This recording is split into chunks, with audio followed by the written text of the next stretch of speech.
Video games are awesome. Controversial statement, I know. Next up, I'm gonna tell you that the sun is hot or that the sky is blue. That'll really blow your socks off. But over the past few years, the industry's been, well, how do I put it? A bit of a mess. We have microtransactions that cost more than the price of full games, loot boxes that are just gambling with a different name attached to it, battle passes that keep you grinding games as if it's your second job, broken releases, broken promises, whatever the hell this is. He got too much juice. Nowadays, it seems like games are just trying to scam you out of money instead of letting you have fun and actually enjoy yourself without feeling manipulated or taken advantage of in some way. I mean, can I just... Fallout 76 is morally, technically, and creatively bankrupt. Sorry, can I... Wondering, is this an out-of-season April Fool's joke? Can I just... Does that answer your question? Can I just have an honest-to-God game that doesn't try to screw me over, please? Is that so much to ask? Oh. I guess this will do. Marsupilami Hoobadventure is a game that was developed by Ocellus, the same guys who do, art assets for mobile games? Do you guys not have phones? Yeah. I mean, that's pretty cool. You can play on your tablet too. But anyway, they decided to make their own game, and this is the result. The game came out in 2021 to very positive reviews, but it looks like it didn't get that much attention and went generally unnoticed. So let me tell you all about it.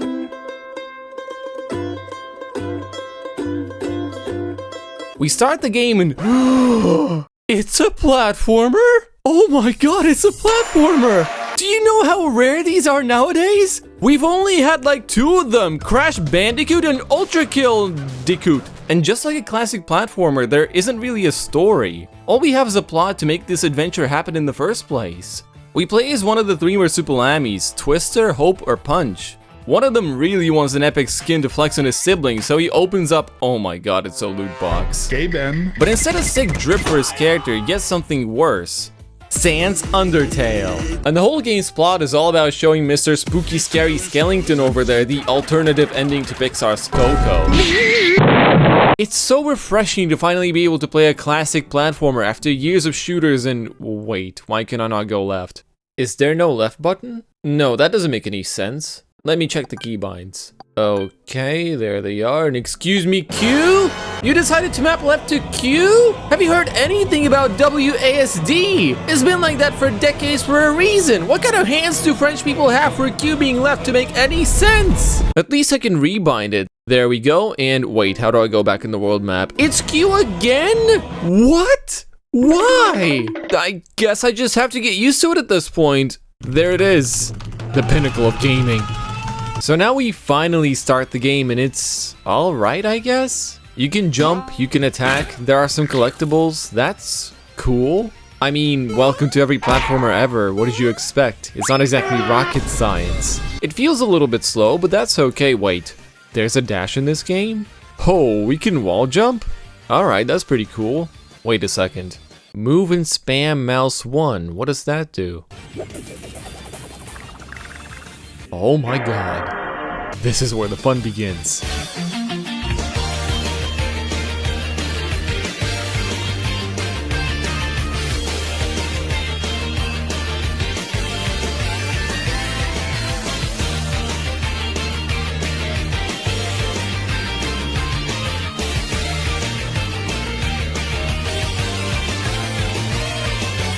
This is the most fun I've had in a video game. If you've watched my previous video, which you should, it's awesome and watching it will make you awesome, so go watch it, then you will know that the tail is pretty important to everything Marsu does. And this game takes that concept and runs with it, and it does such a great job. This game constantly takes advantage of the tail, making it the backbone of the gameplay. Jumping, dashing, attacking, slamming, rolling, grappling, all of it incorporates his tail in some way. It's all nicely animated too, really helps highlight his unique design.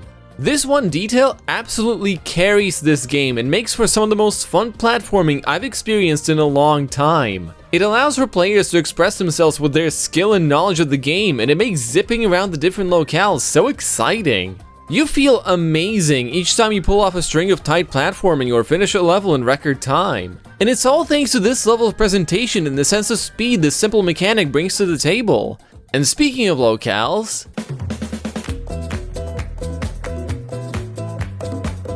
oh man, this game is absolutely gorgeous. You can tell how experienced the team is with creating various art assets because this game's art direction is nothing short of superb. Every locale pops, with the lighting, the models, and effects combining to create levels that are visually distinct and memorable. The art direction of the game is so strong that if you convert it to 2D, it'll look just as good without losing any of its visual appeal. And the developers know this because that's exactly what they do for their challenge levels. I can't stress it enough how important it is for your game to have a distinct visual style. That's how you ensure that it ages well and can be played years and even decades later. That's why I'm happy to say that this game will not age a minute. It looks great now, and it will look great for the foreseeable future. And it manages to do all that while running buttery smooth. These wonderful visuals are backed up by a soundtrack composed by Valentin Laforde, and it ranges from decent to great.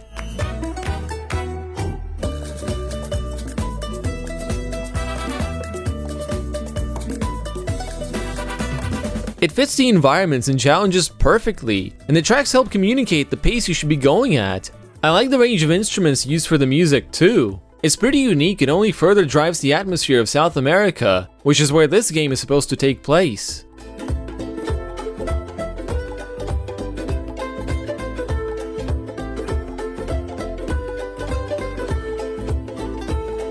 It even manages to stand on its own. I do enjoy listening to it on occasion. And that is definitely high praise.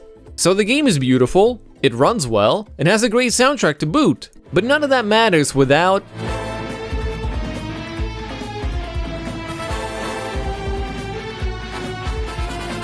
this might be the hardest part for me to talk about in this whole video. And it's not for the reason that you might expect. I think that the gameplay itself is excellent. Each level had a lot of effort put into it to have a distinct theme and present its own sets of challenges that both empower and test the player. The movement in this game is quick and responsive. You won't have a moment where Marsu feels like he's arbitrarily not following your inputs or diving headfirst into the nearest obstacle. Though I do have to mention that the rings you grapple onto take some getting used to, and they will punish you for being overconfident on a fair few occasions. The same can be said about the game's progression. It's really good. I understand that it's a game meant for much younger audiences than yours truly, but it's still challenging enough for me to need to focus and put effort into completing some of its obstacles or even entire levels. There are also secrets and extra challenges hidden throughout the game that reward you with art assets and standalone tracks to listen to while in the menu. It's a good enough motivation to keep players engaged for them to take a peek at the behind the scenes of this game, and personally, I really appreciate it. I missed unlocking stuff like this in my games. Overall, it's a well-balanced package with some of the best movement in a platformer I've seen in a while. But if everything is so good, then why did I say it was going to be a difficult point for me to go over? Well, if you've been paying attention to my gameplay, you might have noticed a 99 next to my hearts. That is the number of extra lives that I have, and this is a really big issue in this game. I'm only making an assumption here, but it feels like Ocellus weren't confident enough in their balancing of the game and didn't want to frustrate players with some of the more challenging parts. That's why this game showers you in extra lives. You get them for pretty much everything. Break a special crate? That's an extra life. Get 100 fruits? That's an extra life. Finish a bonus challenge? That's a bunch of extra lives. It completely strips the game of a lot of moments that will make you feel tense and give you a huge rush of dopamine for overcoming the game's obstacles. Ever since I broke the 90 threshold, I have never, ever dipped below 90 lives, let alone seen the game over screen. This complete lack of punishment makes me, and Marsu by extension, behave more like a dodo than a Marsupilami. In some tougher parts of the game, I just threw myself into the void to test something out or go back to the last checkpoint in case I missed a secret that I noticed but wasn't fast enough to get the first time around. It's a good thing that this game's movement is so incredible because otherwise it would have been a much bigger issue. That point leads me directly into what I'm going to say are the two biggest letdowns in this game: bosses and game length. When it comes to bosses, this game doesn't have any. You know, not Papyrus over there? I haven't really talked about him because there's actually nothing to say. His boss stages are just glorified races with him floating on the right side of the screen. He doesn't actively create obstacles or attack you either, he's just kind of there. That really blows, because this game has the groundwork that allows for some amazing boss encounters.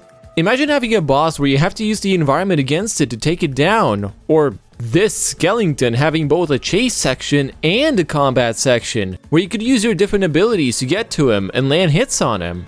Or, why not have a boss fight against another Marsupilami?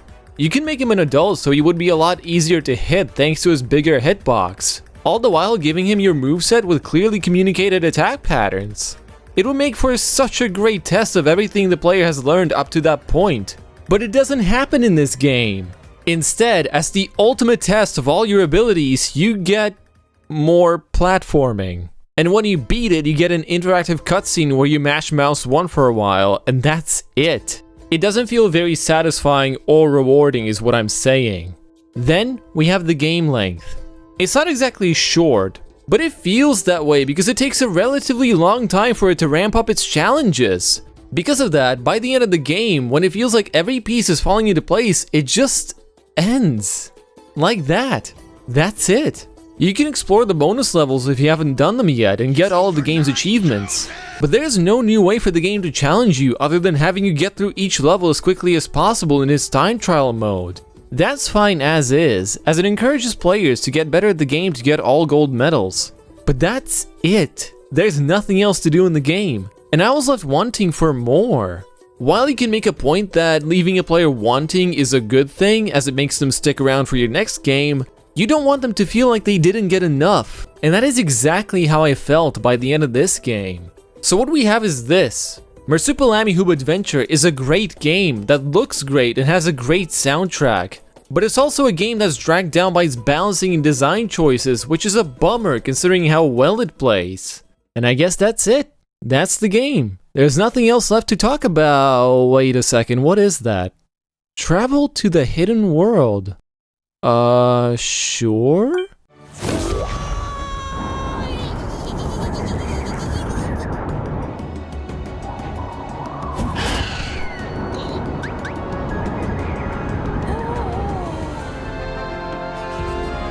No frickin' way.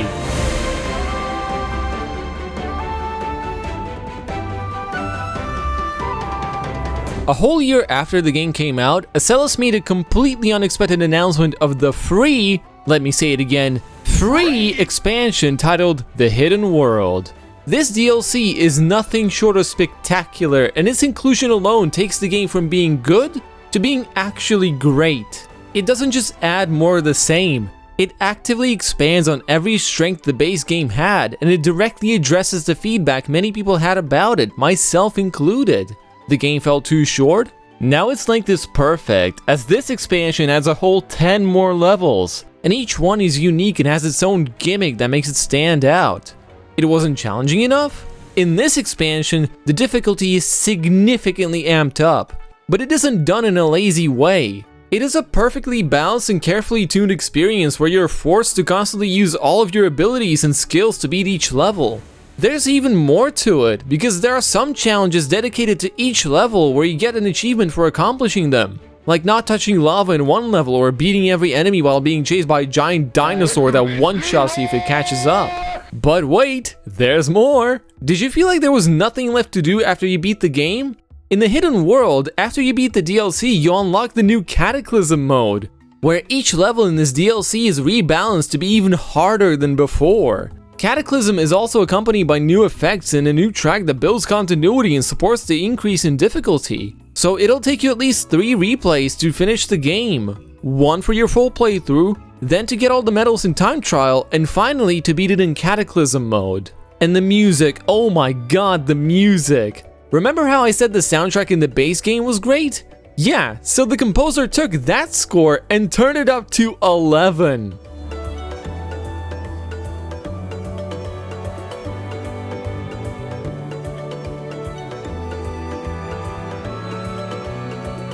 This soundtrack is absolutely incredible, and it's accompanied by visuals that are nothing short of stunning. Like here, in my favorite level of the game, Aurora Winds, you start the level and you're met with this.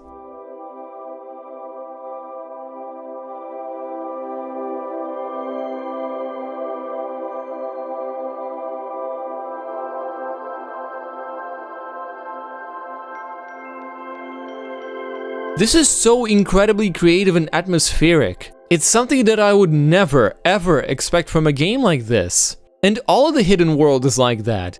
It surprised me time and time again, and I actively wanted to play more of it. But it's this level in particular that made me realize just how special this game and this studio are. Not just because of the atmospheric visuals and soundtrack, not just because it addresses almost every issue the base game had, but because it's completely free. It didn't need to exist. This game could have been another one of those things that you enjoy for a bit and then move on as if nothing happened. But Ocellus didn't want to leave it like that. They wanted this game to be special. They wanted to pour their talent into it. They wanted to leave a lasting impression on the players. And they did all of that for free as a passion project to give back to the community that supported them. And that's the word that I'll use to describe not just this DLC, but the game as a whole. Passion. In every asset, in every level, in every track, it's full of passion and love for what they were working on. And this must be talked about. We must give this more publicity because in this cynical world of modern gaming, this is the kind of passion that we desperately need for the landscape to shift towards something better. And that leads me directly into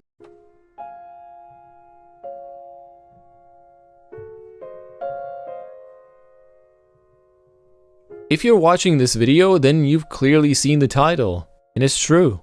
It did have a huge impact on me when I played it. And this is why. Over the years, I've gotten so overexposed to all the crap that's been going on in the gaming industry to a point where I genuinely felt jaded and burnt out by it. I stopped enjoying games. I became cynical. I saw it more and more as nothing but a waste of time, with the occasional gem that comes around and takes the industry by storm. And when I first saw this game, do you want to know what my reaction to it was? I laughed at it. I thought it was a soulless cash grab. I thought it was another game that looked pretty, but was otherwise lazily mashed together for easy profit. Because that's exactly what the industry had conditioned me to expect. Even when I bought it as a joke and was extremely skeptical about it. And then I played it. And then I kept playing it way past the refund window. And when I finished it, I came out a completely different person. This game surprised me so much with how fun it is to play and how much I enjoyed myself while playing it. It isn't groundbreaking. It isn't the Dark Souls of Dark Souls to ever Dark Souls. What it is though is just fun. And that's enough really. Because a game doesn't have to be groundbreaking to be great. It doesn't have to push the boundaries of technology or storytelling to be great. It doesn't have to lie or take advantage of people to keep them engaged. It just has to be fun. It's all that matters. It just needs to have genuine care and passion put behind it, and that is what'll make it special. And I can say with full confidence that this game is very special. That realization I had helped me in so many ways. It broke my cycle of cynicism, where I scoffed at new releases and only played something if it was the best of the best. It made me come out of the shell of playing a select few games for days like a mundane pastime instead of a hobby full of passion and excitement. It made me wonder what other games I missed over the years. How many of them could have also had such a profound effect on me? The next few games that I played after this one were some of the most fun I've had in years. And that is when I fell in love with video games all over again. What matters more is that it finally let me break away from my anxiety over trying out new things, out of fear that they might not turn out that great. In our world of great expectations, it's so easy to become trapped and surround yourself with walls to stay in the comfort zone. But it makes life so boring and meaningless. And you can only find meaning when you break down these walls and explore these new ventures. They don't have to be great. They don't have to be the best of the best. What matters is that you enjoy yourself while doing it, and that alone makes it enough. You are enough. That's how I opened up. That's how I started this YouTube channel. And that's how I'm going to continue living my life. And it all started with a silly platformer game, because it was just fun. I encourage you to buy this game and play it to support the team behind it, because they honestly deserve it. They've done so much to make this game great, and there's nothing better we can do than support them with our wallets. Thank you, Ocellus Studio, for making this game. I'm excited to see where your projects take you next, and I hope that your next game will have the same level of passion put into it. That's all for now. Until next time.